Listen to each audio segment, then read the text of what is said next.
Okay, हमारे 8 chapter complete हो गए थे प्रोडक्ट डिसीजन तक।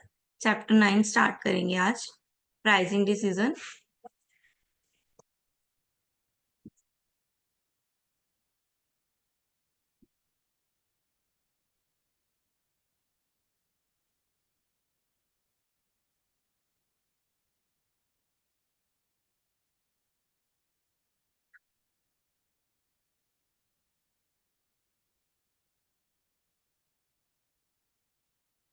तो सबसे पहले है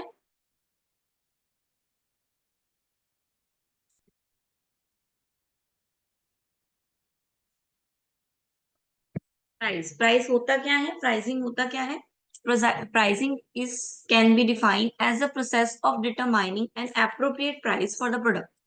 किसी एक प्रोडक्ट का एप्रोप्रिएट प्राइस हो, यानी कि ना तो वो ज्यादा हाई हो और ना ही वो ज्यादा लो हो। एक एप्रोप्रिएट प्राइस जो होता है वो प्रोडक्ट का, वो उसकी प्राइसिंग होता है। ठीक है। और इसको सेट करने के लिए हमें बहुत सारे डिसीजन लेने पड़ते हैं, बहुत सारी क्या कहते हैं अल्टरनेटिव ढूंढने पड़ते हैं, बहुत सारा इंफॉर्मेशन इकट्ठी करनी पड़ती है, देन हम इस लेवल को अचीव करते हैं। ठीक है। जब तक प्राइस अच्छा नहीं होगा, यानी कि प्राइस रीजनेबल नहीं होगा, प्रोडक्ट खरीदा नहीं जाएगा।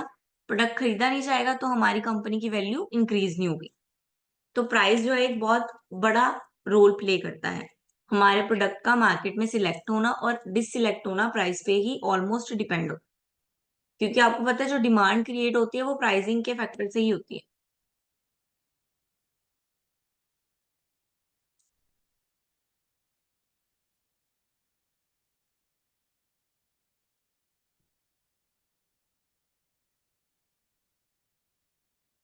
तो कंपनी की प्राइसिंग पॉलिसी एंड स्ट्रेटेजी, सबसे पहले तो pricing objective, profit related objective. सब कौन कौन सी चीजें देख के प्राइसिंग का ऑब्जेक्टिव सिलेक्ट किया जाता है? प्रॉफिट बेस देख के, कॉम्पिटिटर के बेस पे, सेल्स के बेस पे, कस्टमर के बेस पे, और एक हो गया मार्केट के बेस पे। यानी कि अदर अदर में आ गया मार्केट, प्रमोशन, मेंटेनेंस, ये सब आ गया।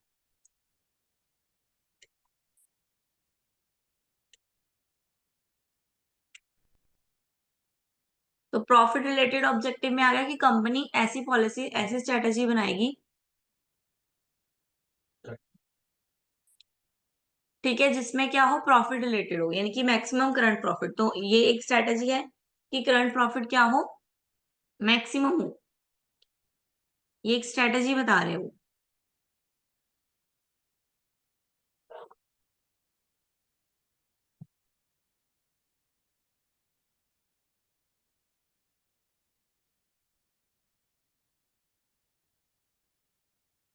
ठीक है। देन दूसरा क्या आ गया उनका, सेल्स। सेल्स के लिए, सेल्स के रिलेटेड, यानी कि सेल्स की ग्रोथ के लिए या मार्केट शेयर को अचीव करने के लिए, मार्केट शेयर को बढ़ाने के लिए, ये हो गया सेल्स से रिलेटेड। देन कंपटीशन में क्या आएगा, जो हमारे रेफरेंस कंपटीटर है, कंपटीशन को फेस करने के लिए, कंपटीटर को भगाने के लिए मार्केट से। अब अगर हम अपना प्राइस कम रख लेंगे तो और सारे कस्टमर, उसके कस्टमर भी कहाँ शिफ्ट हो जाएंगे, हमारे प्रोडक्ट पे। अगर वो हमारे प्रोडक्ट पे शिफ्ट हो गए तो इन शॉर्ट उसका क्या हो गया, काम बंद ही हो गया एक तरह से। तो उसको भगाने के लिए या कुछ क्वालिटी लीडरशिप अचीव करने के लिए, कॉम्पिटिटर को मार्केट से रिमूव करने के लिए, कस्टमर रिलेटेड क्या होगा, कॉन्फिडेंस विन करने के लिए कस्टमर का, कस्टमर को सेटिस्फाई करने के लिए। अदर ऑब्जेक्ट में आ गया मार्केट पेनिट्रेशन, मार्केट को पेनिट्रेट करने के लिए, अट्रैक्ट करने के लिए, प्रमोट करने के लिए। कुछ नया प्रोडक्ट प्रमोट करना है तो उसका प्राइस क्या होगा, उसके अकॉर्डिंग रखा जाएगा, लो प्राइस रखा जाएगा। रेपुटेशन मैनेज करने के लिए, ठीक है, रेपुटेशन बनाने के लिए, इमेज बिल्ड करने के लिए। तो प्राइसिंग इन सब में एक बड़ा रोल प्ले करता है। देन आ गया प्राइसिंग स्ट्रेटेजी, कि प्राइसिंग को रखना कैसे है, स्ट्रेटेजी कौन सी होनी चाहिए प्राइसिंग की हमारी। पहले आ गई पेनिट्रेशन प्राइसिंग। पेनिट्रेशन प्राइसिंग क्या है, प्राइस स्कीमिंग का ऑपोजिट। प्राइस स्कीमिंग भी बढ़ेंगे। इसमें क्या होता है, प्राइस पेनिट्रेशन में प्राइस लो रखा जाता है। एग्जाम्पल इसका बहुत अच्छा, जियो। जियो को जब सिम आए थे तो उनके प्राइस क्या थे, 99 ऐसे कुछ था ना। प्लान्स भी 99, सब ऐसा था। 3 मंथ फ्री डाटा, ऐसा ही था ना प्लान्स। तो उन्होंने क्या किया था, उनकी स्ट्रेटेजी थी पेनिट्रेशन प्राइस की, कि स्टार्टिंग में क्या करो, प्राइस को कम रखो ताकि सारे कस्टमर हमारे पास आ जाए। लोगों ने क्या किया, सारे सिम पोर्ट करवा लिए, लोगों ने जियो के सिम खरीद लिए, जियो के फोन खरीद लिए। जब उसने पूरी मार्केट कैप्चर कर ली, जब उसको पता चला कि हमारे पास पूरी मार्केट आ गई है, तो उसने एकदम से क्या किया, प्राइस बढ़ा दिए। अब जियो के प्राइस भी क्या है, हाई है। अब हम एकदम से चेंज भी नहीं कर सकते। हमने रिसेंटली फोन चेंज किए, हमने रिसेंटली डाटा सिम्स खरीदे नए, है ना। तो इसलिए क्या है, ये उसकी स्ट्रेटेजी थी प्राइस पेनिट्रेशन की, कि पहले प्राइस कम रखो, जब मार्केट का शेयर यानी कि लोग हमारे पास आ गए तो प्राइस को बढ़ा दो। ठीक है। इसके ऑपोजिट होता है प्राइस स्कीमिंग। प्राइस स्कीमिंग क्या होता है, स्कीम करना यानी कि मलाई मलाई पहले छांट लेना, उसको बोलते हैं स्कीमिंग। तो प्राइस स्कीमिंग का मतलब है पहले हाई प्राइस रखना, जो तो प्रीमियम लोग हैं, जो क्वालिटी लोग हैं, वो क्या है, वो आपके प्रोडक्ट को खरीद लेंगे। लाइक एप्पल, एप्पल जब आता है स्टार्टिंग में उसके प्राइस बहुत ज्यादा हाई होते हैं। ठीक है, तो जिन्होंने लेना होता है वो फटाफट ले लेते हैं। देन वो अपने फिर डिस्काउंट लगाना शुरू कर देते हैं, 10%, 20%। तो वो क्या है, प्राइस स्कीमिंग। प्रीमियम, प्रीमियम क्या है, फ्री प्लस प्रीमियम। प्रीमियम को क्या बोलते हैं, फ्री प्लस प्रीमियम। ये भी एक प्राइस स्ट्रेटजी है।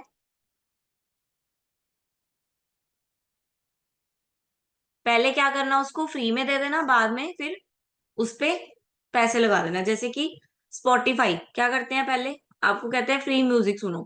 ठीक है, जब आप सुनते हो तो साथ में कुछ अगर आप एक्स्ट्रा सुनने की कोशिश करते हो या कुछ डाउनलोड करने की कोशिश करते हो, तो वो क्या कहता है, आप क्या करो, पेड अकाउंट बना लो अपना, है ना, पेड पे चल जाओ। नेटफ्लिक्स हो गया, ये सब क्या है, ये इस तरह के प्रीमियम है, कि फ्री में पहले दिखा देते हैं और बाद में आपसे प्राइस चार्ज करते हैं। प्राइस डिस्क्रिमिनेशन, प्राइस डिस्क्रिमिनेशन क्या है, different different product, different different लोगों से सेम प्रोडक्ट का डिफरेंट डिफरेंट प्राइस लेना। ठीक है, अब वही चीज है, अगर वही कपड़े आपको नीचे दुकान में मिलेंगे, मार्केट में मिलेंगे, वो सस्ते होंगे, और वही कपड़े अगर आप मॉल से लोगे तो वो महंगे होंगे। ये क्या है, डिस्क्रिमिनेशन। एक ही प्रोडक्ट का डिफरेंट प्राइस होना। वैल्यू बेस्ड प्राइसिंग, उसकी वैल्यू के अकॉर्डिंग, कस्टमर की वैल्यू के अकॉर्डिंग उसका प्राइस जो है डिसाइड किया जाता है। टाइम बेस्ड, टाइम के अकॉर्डिंग, मान लो कोई चीज सीजनली है, सीजन के बाद वो खराब हो जानी है, तो उसके प्राइस फिर जब सीजन के अकॉर्डिंग हाई होते हैं और उसके सीजन जब डाउन हो जाते हैं तो प्राइस लो हो जाते हैं।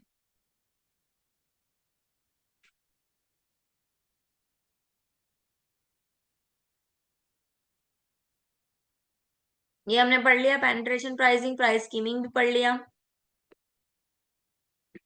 इसके एडवांटेज डिसएडवांटेज दिए हुए हैं। साइकोलॉजी प्राइसिंग स्ट्रेटेजी क्या है, साइकोलॉजी यानी कि लोगों के दिमाग के साथ खेलना।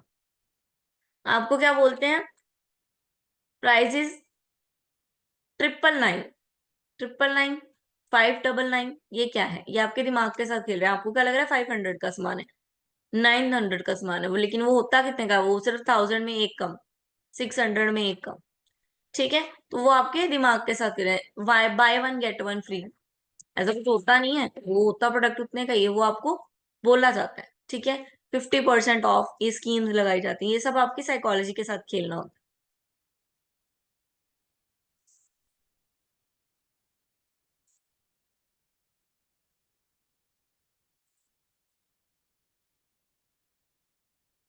है। देन मेथड्स आ गए, cost based, demand based, competition based and other popular.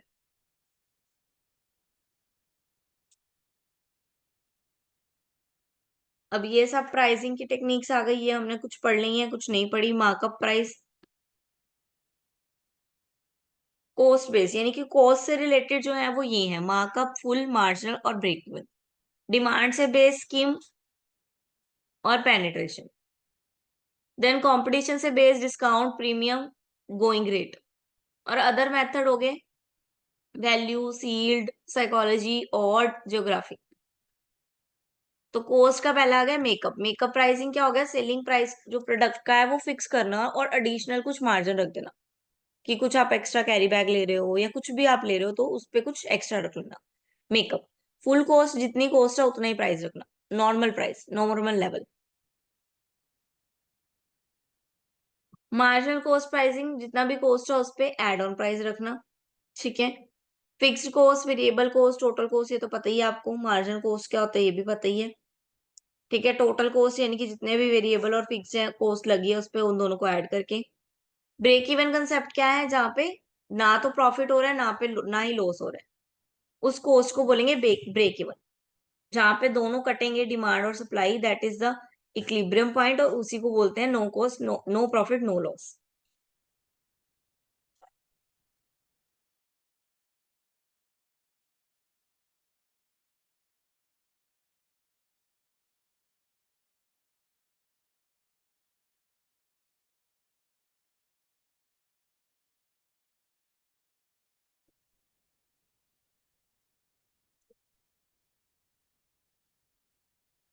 ठीक है, डिस्काउंट प्राइस आ गया ट्रेड के अकॉर्डिंग, कैश के अकॉर्डिंग, सीजनल अकॉर्डिंग। अब जैसे डिस्काउंट अब क्या चल रहा है, अब चल रहा है अगर आप जीपे करते हो तो आपको 5% डिस्काउंट, 10% डिस्काउंट, वो क्या है, वो सब आपके साइकोलॉजी के साथ ही खेल रहे हैं।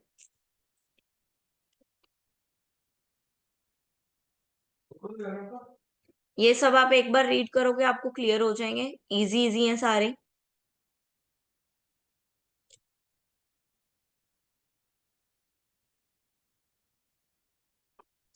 हाँ जी, कोई दिक्कत प्राइसिंग डिसीजन में?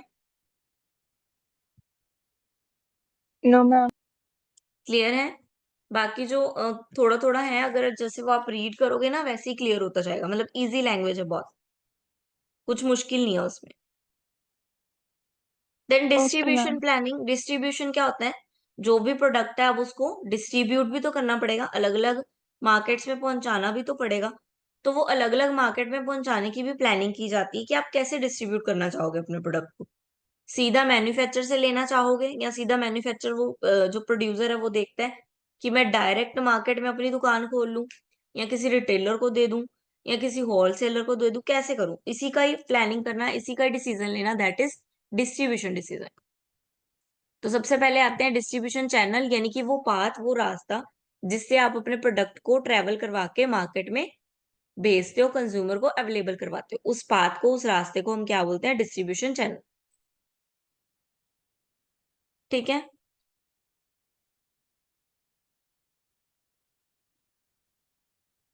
फंक्शंस क्या है इसके डिस्ट्रीब्यूशन चैनल के, ट्रांजैक्शनल फंक्शन, लॉजिस्टिक फंक्शन और फैसिलिटेट फंक्शन।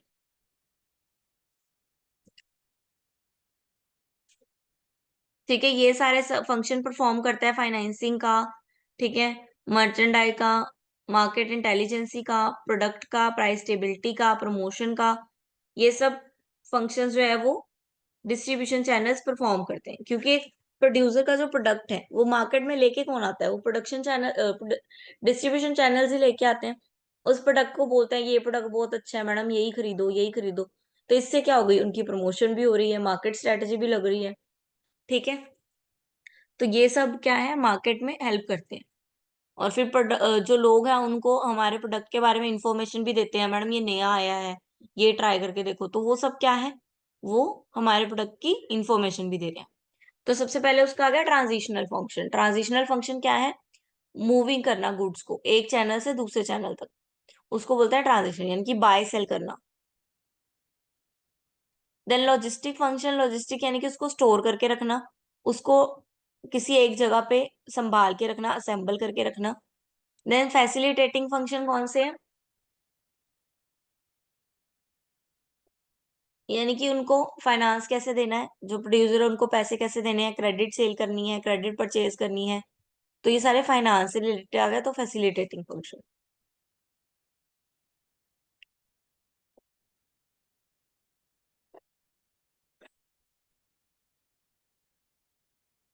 ये उनके फंक्शंस हैं अलग अलग जो वो परफॉर्म करते हैं, जैसे मैंने अभी बताया कि हमारे प्रोडक्ट का प्रमोशन भी करते हैं, प्राइस को स्टेबल भी करते हैं, इंफॉर्मेशन भी पहुंचाते हैं, टाइम और प्लेस भी यूटिलाइज करते हैं, इंफॉर्मेशन प्रोवाइड करते हैं, बल्क क्वांटिटी में खरीदते हैं, स्टोर करके रखते हैं, रिस्क भी लेते हैं प्रोडक्ट का।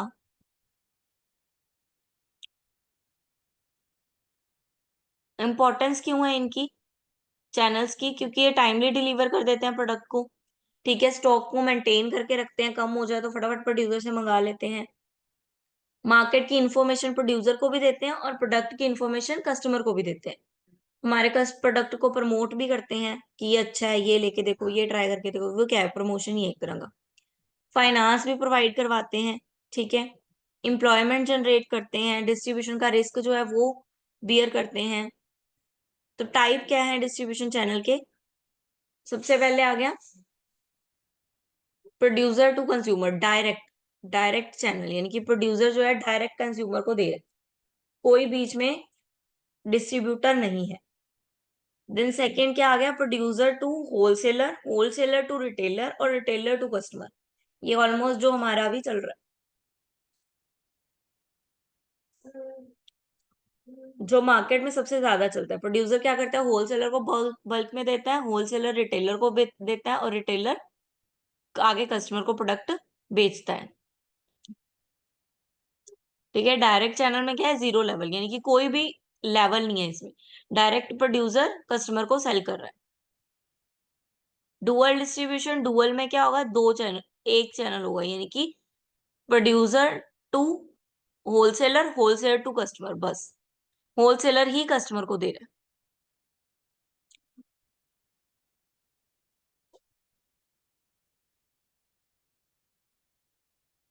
शॉर्ट चैनल्स और लॉन्ग चैनल्स। शॉर्ट चैनल्स क्या करते हैं, बिजनेस के यूजर्स को टारगेट करते हैं, ज्योग्राफिकल जो है उसको कंसंट्रेट करते हैं, जिसमें वो रह रहे हैं, यानी कि उसी को कंसंट्रेट करते हैं शॉर्ट चैनल सिर्फ। ठीक है, लार्ज क्वांटिटी में ऑर्डर करते हैं, और जो लार्ज चैनल्स हैं वो क्या करते हैं, कंज्यूमर और नॉन बिजनेस दोनों को ऑफर देते हैं प्रोडक्ट की। ठीक है, ये सिर्फ ज्योग्राफी तक बाउंडेशन नहीं होती इनकी ज्योग्राफी तक। ठीक है, इनको कुछ एक्सटर्नल नॉलेज की जरूरत नहीं होती, रेगुलर सर्विस नहीं रिक्वायर्ड होती, और ये जो क्वांटिटी है वो स्मॉल लेवल में मंगवाते हैं।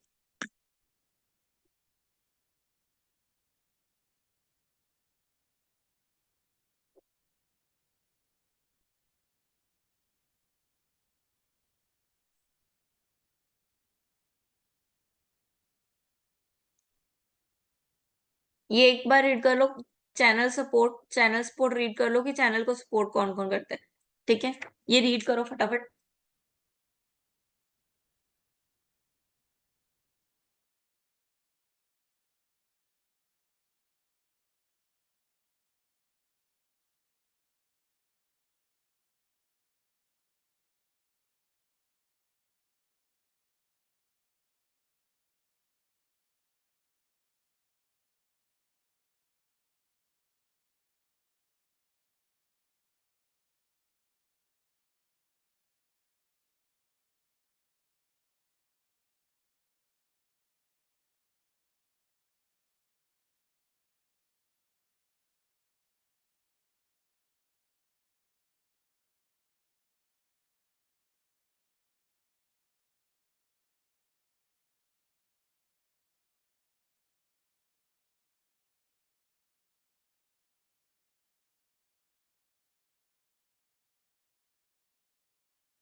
हाँ जी, रीड कर लिया, समझ में आ गया, Yes, ma'am.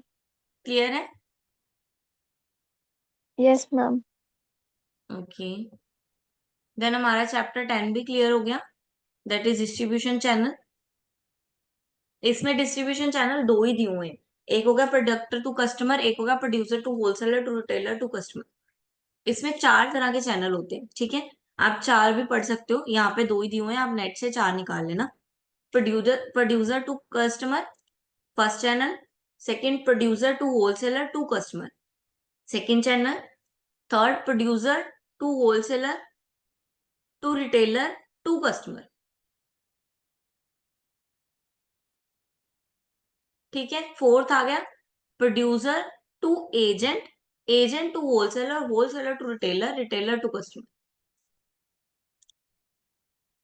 Okay, ma'am. ठीक है, ये चैनल्स आप रीड कर लेना एक बार नेट से। देन चैप्टर 11 डिस्ट्रीब्यूशन प्लानिंग, ये तो भी किया, उसी का सेकेंड पार्ट है चैनल मैनेजमेंट का। इसमें तो नहीं दिया हुआ वही चैनल्स,